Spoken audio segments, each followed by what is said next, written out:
South of the Fraser, Sources Community Resource Centre offer the only services geared to those on the cusp of losing their homes. But now they're facing a $200,000 hole in their budget for homelessness prevention, the result of a shift in federal policy to target money at homeless already on the street. Advocacy Programs Manager Soraya Van Buskirk says that funding crunch could have huge consequences. If we're not able to meet the funding requirements, then we'll have no choice but to close the doors. Van Buskirk says they're counting on tonight's coldest night of the year walk to help fill that gap. They're hoping for a big turnout with the goal of raising about $80,000. Simon Little, CKNW News Talk 980 Vancouver. Smiles and laughter fill the streets, mixed with the sound of music, from traditional Chinese styles to Indian drumming to hip-hop. And everyone has their favorite part. The lions and the dragon and the firecrackers. The firecrackers. The candy. Different kinds of cultures, not just Chinese, but different ethnicities coming together. Over 70 groups and 5,000 volunteers are on hand to make the day what it is. The organizers say it's too early to tell if this year will beat last year's record turnout of 100,000. Simon Little, CKNW News Talk 980 Vancouver. It's a strangely quiet scene at Oppenheimer Park today. Dozens of tents remain, though many of the campers still here say they're leaving tonight. But not everyone is expected to go quietly. Camper Renee Carroll says she thinks there will be holdouts. I think they're going to stay. I think they're going to stay and fight it. Verna Benson of the Salvation Army agrees. She says while most will leave, she thinks some of the hardcore drug users will try and stay. There are some that are going to be steadfast, mostly because I know they're using, and I've seen guys with crystal meth, heroin, and other drugs. Those are the ones that are going to stand hard. Campers have until 10 p.m. tonight to clear the park. Simon Little, Evolution 1079 News. We now go live to Simon on the line. Simon, what are the police saying about this?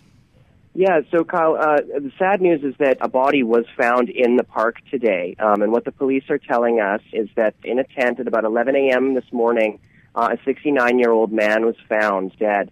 And now they're not telling us a lot about it. We don't know who he is or how he died, but they are saying that there were no signs of violence, and they're not considering the death suspicious, Kyle. And what else do we know at this time?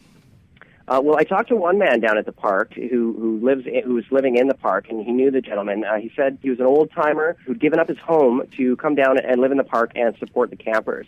Now this man I spoke with, he said he believed that the man had been possibly dead for several days, as there was a notice from the Pivot Legal Society distributed last week, still pinned to the tent. Now, and so I just got off the phone with Kevin Hollett of the Pivot Legal Society, and he says, we should not rush to judge the camp based on the situation. We don't know how the man died, but it does highlight the dangers of living outside. All in all, though, it's a very sad way to cap the week as the city moves in to break up the camp tonight, Kyle.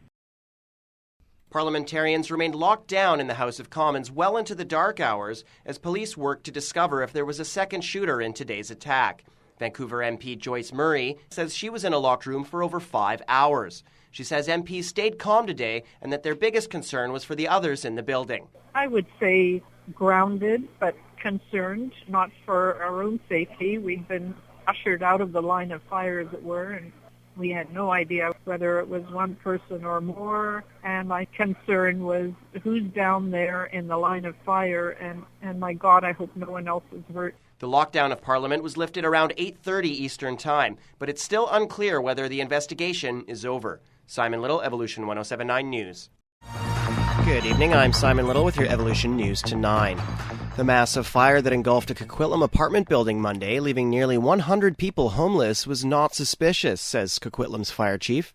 Wade Pirlo says the fire appears to have been caused by careless storage on a balcony. Pirlo says storage on balconies can be a dangerous fire hazard and noted that many older buildings have no sprinkler coverage on them.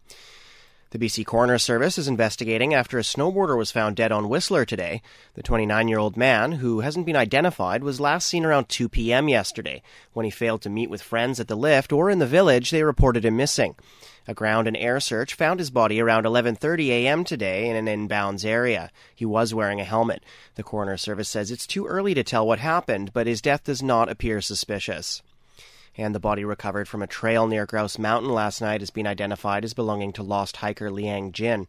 Jin was reported missing January 3rd, 3 days after disappearing on a New Year's Eve hike. A massive search was eventually called off after failing to find any sign of Jin.